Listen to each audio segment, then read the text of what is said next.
It says John Rocker's on today's show. Wasn't he on last week? No, he's on today's show. Oh, all right. Hit it. I dig it. Today is Saturday, July 21st, 2012, and this is the George Mayer Show. Rats on the website, breakfast, uptown. What a mess, this time it's tighter, all over Manhattan. Successful money grabbers. Go ahead, find the big apple. Don't mind the maggots. On today's broadcast, his words are sometimes controversial. Former Major Leaguer John Rocker joins George to talk about his brand new book. Well, come on, have you ever thought something and, well, you just didn't say it because you thought it was maybe politically incorrect? John says what's on his mind, and he should. After all, we're still a country where we value free speech, even in the Big Apple. Stand by for John Rocker. He's a well-respected man about town, doing the best things so conservatively. Then later in the broadcast, Commissioner Bob Solari talks about his re-election campaign for District 5. Then with Election Day fast approaching, Supervisor of Elections Leslie Swan will update us on what we need to know to vote.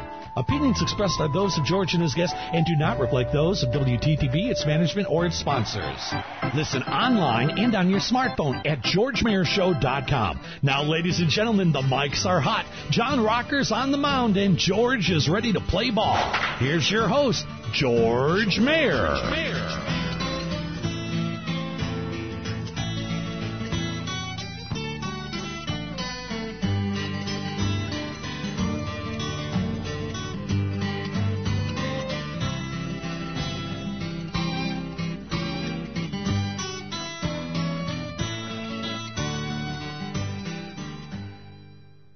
Baseball music happening there in the background. And hey, thanks for that intro there, Mel. And I'd like to say a very good afternoon to Mr. John Rocker. John, how you doing today? I'm doing good. How are you guys doing today? And I'm sure it's sunny Vero Beach, Florida. Sunny Vero Beach. Hey, you're up in Atlanta, aren't you, John? I am. Yeah, it's cloudy and not so good today. Oh man, we need you down here at the old Dodger Town, hitting some, throwing a few pitches down here. I played many games at Dodger Town. How's Dodger Town functioning? Well, not as well as we would expect. It's too bad you can't come to town and get a fire under some of these politically correct people's butts and bring some sense, ability to this area, because we could sure use that facility up and running. You know, we could use the tax dollars, but nobody wants to really get down to the hard issues on it. They want to skirt the issue and come up with excuses. I'm sure it would probably take a lot more than my loud mouth, I'm sure. Well, I don't know. That'd be a damn good start, in my humble opinion. You know. Hey, geez, I don't know where to start, other than I'm glad we got together on it this week. We had a little bit of difficulty that week, and a lot of people were. No, that wasn't you. That we'll blame it on the scheduler. But hey, at any rate, I am glad you're on today, and I want to let folks know everybody's familiar with John Rocker, but John, could we go back real, just for a brief moment and touch on what happened back with that wonderful Sports Illustrated interview some years ago with that bumbling fool, the bumbling idiot Jeff Pearlman from Sports Illustrated? How did that influence your life after that fact? Well, it was, I guess from a standpoint of playing specifically, I don't think it hurt my numbers. I mean, that's of course what the lovely sensation loving and propaganda machine that most of the media is. That's why I love to tell people that article derailed me because I'm a conservative and I look as conservative, shot his mouth off, and now I'll look as career's in shambles and whatever. Certainly not the case. Hardly. The following year, I was 27 of 29 saves, ERA in the mid twos. Yeah. The following year, when I got traded to Cleveland, I was leading the National League in saves. There again, ERA in the mid twos. With those two years during the postseason, didn't give up a run in the postseason those 2 years either. Still kept fine with the numbers. As far as the enjoyment of the game, certainly my enjoyment of the game was not really there anymore. Obviously, the media was scrutinizing me and had a gigantic microscope following me around all the time. So my enjoyment of the game it was not quite what it had been before. Performance was still fine. And as far as my social life, friends, family, people that have known me for 5, 10, 15, 20 years, I knew the kind of person that I was. Especially guys I play with, they firmly understand the propaganda and the spin that media can put on things. They, take everything the media says with a grain of salt. They didn't see me any different. And as far as my social life, my own, personal circle, things didn't really change. It was sort of business as normal. No, and everybody's tight, and everybody knows what kind of guy you really are. And you did mention you're strongly conservative. You went through hell over that whole idiocy with the media and whatnot, right down to back when, I remember, weren't you assigned or something to Bud Selig was commissioner then? Sensitivity training. Unfortunately, he's still commissioner, but that's a whole other subject. Okay, we won't go there. I understand, but I love that sensitivity training. Who was it in NASCAR? Tony Stewart and anger management. I always get a kick out of that. Like that's going to change anything at all. But these days, let's see. You've authored a book, Scars and Strikes. Tell us a bit about the book, John. I had a great time writing the book. I'm not, I had a great time, sort of reflecting back and sort of climbing to that 1,000-foot perch and getting kind of the bird's eye view of my life. And it was a lot of fun. Some of the reflecting that goes in when you're writing a biography like that about of course, about yourself. As far as generally sitting down and actually writing, I didn't really like the workload, the work effort. I had a great time, in the reflecting process. There's sort of a little bit of everything in there. A part of me, wanted to write the book for the, I guess, for the youth of today. I know when I was, bitten with the bug and got this wild notion in my head, I want to be a big league ball player. And I was 12 or 13 years old. I didn't even know where to begin. And, in the 10 to 12 years, that whole journey, the whole mountain I had to climb, the mental and physical maturation process and sort of the coming of age, certainly learned a lot, in that whole road, learned a lot regarding success, how to succeed, how to get knocked down. And when you get about halfway back up, you get knocked down again and you get yourself back up again. You just keep going after it. But I really had a lot to impart to the youth of today, not only from how to succeed in baseball specifically, but just, I think, how to succeed overall in life, whatever goal you put in front of yourself. I think I learned a lot in that 10, 12 years, and of course the challenge I ran into when I got in the big leagues, and eventually overcoming that. I just think whatever kind of issues that young people face today, 16, 17, 18-year-old kid, like, oh my God, my whole life's in front of me. I want to be successful, but it just seems like such a daunting challenge. How do I do it? I think I've come up, and the experiences I've had have come up with a lot of theories and ideologies that I just kind of wanted to pass along to the next generation if they're struggling and they want to know, how do I become successful in life. I think I've had a pretty good run and a pretty good experience to try to pass some of that knowledge along. That was probably first and foremost the reason I wanted to write the book. Secondarily, nobody likes when there's perceptions out there about themselves that are grossly untrue. Yes. Friends and family and current teammates, ex-teammates, come to my defense for decades now, years, if you will. And try to impart to media, you've got this guy wrong, much to the chagrin of media and much to the, basic, just blatant, just blatantly ignoring, all the comments and then the renditions of my character and personality, from your Otis Nixons, from your Ellis Burkses, from your C.C. Sabatias, and just the list goes on and on. Eddie Perez and Javi Lopez and all these guys, they've thoughtfully come to my defense for, years, more than a decade now.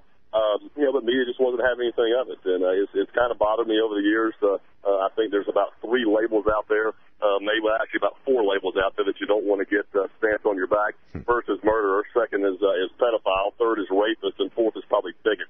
That'd be my 4. Yep, that'd be a good 4. If you got one of those 4 labels stamped to your back, is probably not going to go too well for you. No. And I've taken it very personally over the last 10 years that a lot of people see me that way. Thank goodness my close personal friends that have known me, like I said, sometimes for decades. That's the furthest thing from the truth. But nevertheless, sometimes when you go places that people don't know you personally, all they know is what they have been told, have been spoon-fed by the liberal propaganda-loving media. Right. I just kind of got fed up with that perception about myself. So that was sort of another part about the book. I wanted to sit down and I guess give an account straight from the horses, or as most people would say, or some people would say, the jackass's mouth. And I know when some of the work I do now with real estate and stuff like that, you know, every contract you get, there's generally a clause in there that says anything in this contract supersedes any other prior contract and yada yada. Yes. I think this book, in my mind, supersedes anything else that's been said about me, written about me, you know, from third-party mediums that don't know me, they've never met me. All they do is just regurgitate other things they've read from other people who've never met me and don't know me. And in my mind, this book was written by me. I actually wrote 98% of this book, sat down over about a 14, 16-month period of time to put this book together. It's my words, written with my fingers, you know, on my computer, day after day, month after month. There is no third party lost in translation. I was misquoted, yada yada. It's straight first-hand account. And as far as I'm concerned, this book supersedes anything else. And where I'm concerned, I'm wiping my hands clean of the situation and ready to move on with life. Yeah, and it's it's a testament because you did take the time. You wrote that yourself. You didn't have a ghostwriter do it or an agent do it. You sat down, like you said, you knocked it out on the computer, so it's an accurate view because the man who wrote it is the man who wrote it. And, you talk about all like your teammates, you've got an awful lot of support, and you have over, since that whole debacle with Perlman, that idiot. I'd like to use stronger language, but I guess we got this FCC and whatnot, but the spirit of it's very clear. But, those guys have all stuck by you, and, you had mentioned real estate. John went on to do some great things in real estate development. Hats off to that. This isn't some kid that, you are the guy that did come directly. What's that? It's been a battle, but we managed to win a few more than we've lost, I think. Yeah, well, I came out of that industry also. That's a bear. People don't understand what goes into that. Yeah. They have no concept whatsoever. Yeah, but then they probably get their accounting from newspapers about how easy the real estate industry is because those buffoons...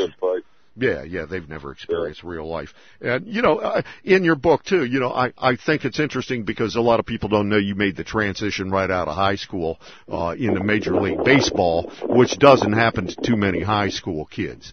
And, I remember that area in my life because I'm old enough to remember that time, and I followed. And, you had a hell of a fast start there in the majors, buddy.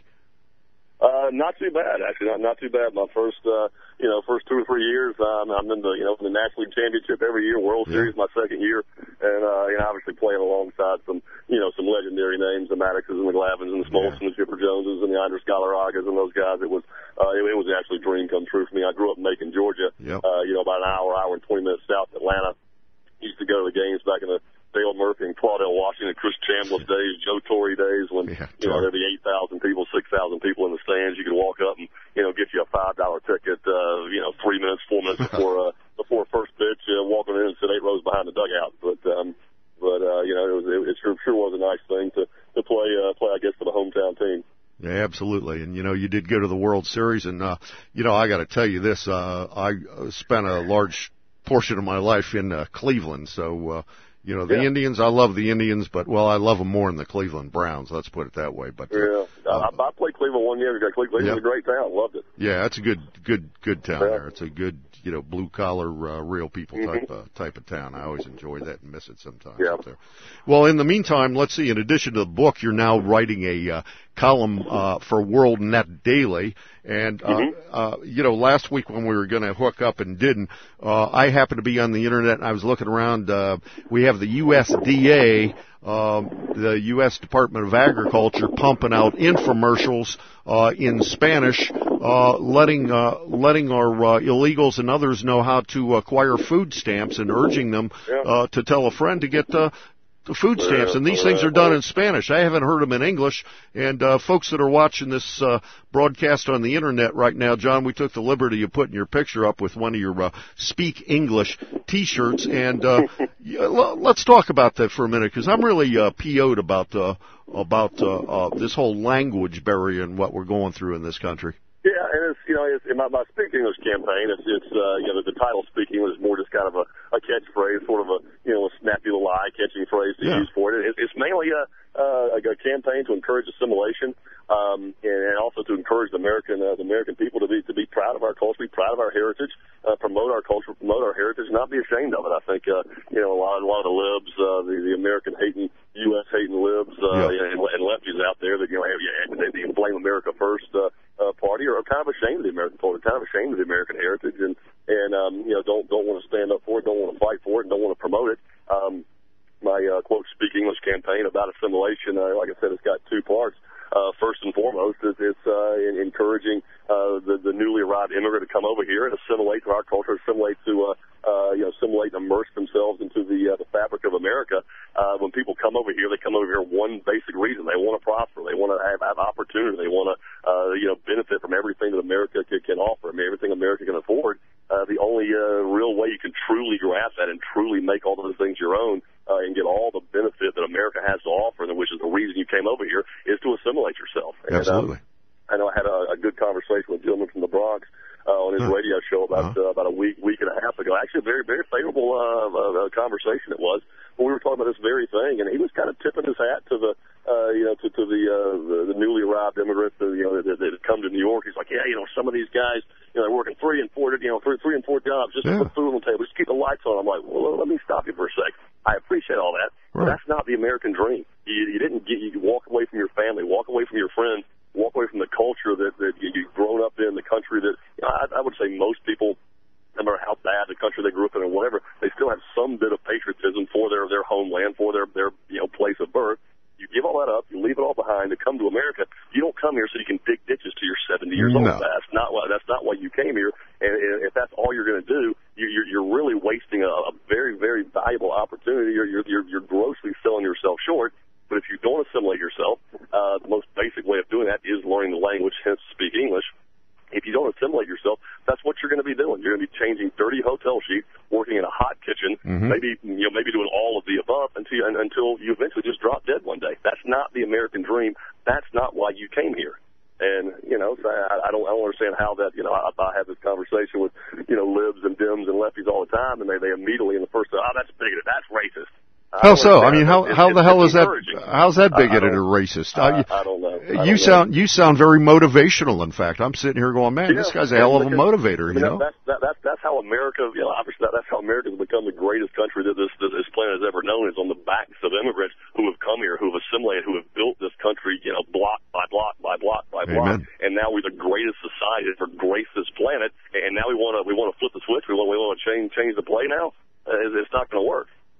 Well, I just don't see how they expect it to work, and I honestly believe they don't expect it to work, that they have other motivations, other directions, socialism for one. The present occupant of 1600 Pennsylvania Avenue is, just real adamant about his beliefs in socialism.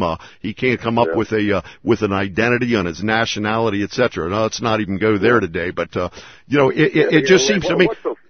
Go ahead. I was just going to say, if you engage people enough in dependency on the federal government and the the food stamps, all the other good stuff. Yeah. I mean, America was built on the back of the individual, not the individual looking to the government. Can you please help me up? I need. America was built by people looking at themselves in the mirror, getting up every morning, putting their boots on, walking out the front door and getting something done that day. That's how America was built, and that's how America will continue to stay strong, not on the backs of federal government. Give me something, my hand's out, can't you see it? Put something in it. That's not the policy and the ideologies that built America. No, amen. That's the exact direction we're heading. Amen. Now on the on your new column on WorldNet Daily, and folks, if you haven't caught John's new column yet, go over to WorldNet Daily, WND.com.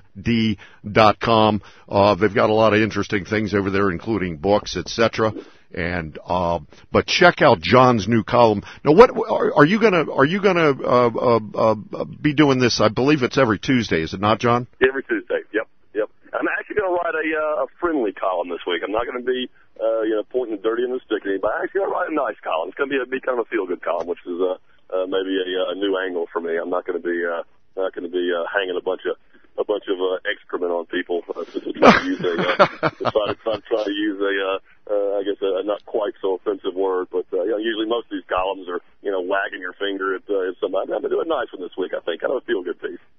Well, no, I mean, you haven't been beating up anybody too badly, and I think this whole, the word you're getting out about speaking English, I certainly don't find it offensive. I think anybody that does find it offensive has ulterior motives about it. Yeah, but I mean, and I say one more thing too. I mean, and this is what's so funny. If you look at many politics, I don't want to get into all of them.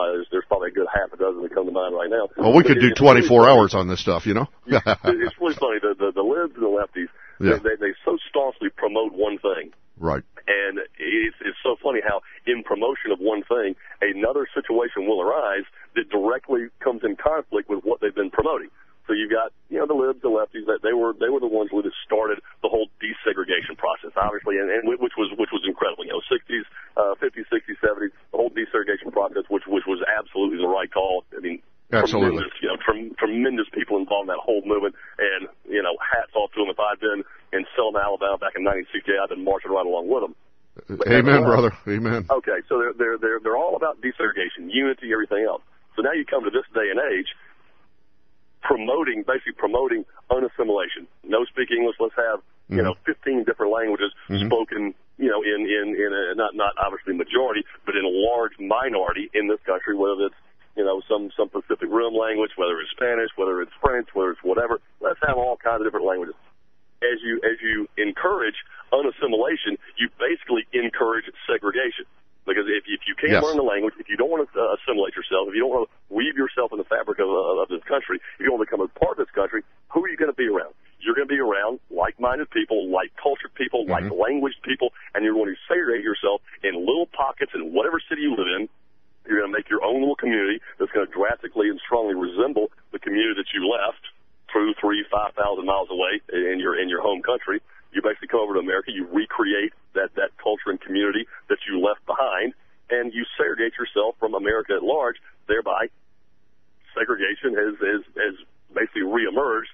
The libs and the lefties want that, but yet they're the ones that started the whole desegregation process back in the 60s. So you can't really have it both ways, man. No, you can't. Unless you assimilate yourself in this country, you will segregate yourself. And it is a vicious circle, as you just so astutely pointed out.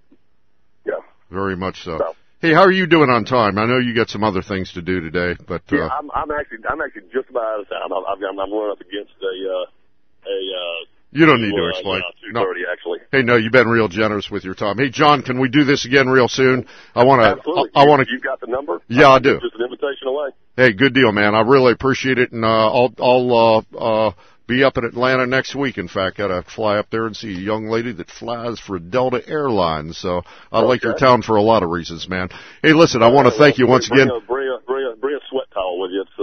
It's habitually 98 degrees in Atlanta these days. So well, we aren't doing too much better, and we got to get you back down here and get Dodger Town reopened. Get some Major League Baseball getting played again down here in Vero Beach, Florida. Hey, folks, again, we want to thank you for being on with us today, John Rocker, and you have a great weekend, man, and God bless you, and God bless America. Thanks for having me. Thanks, John. See you soon.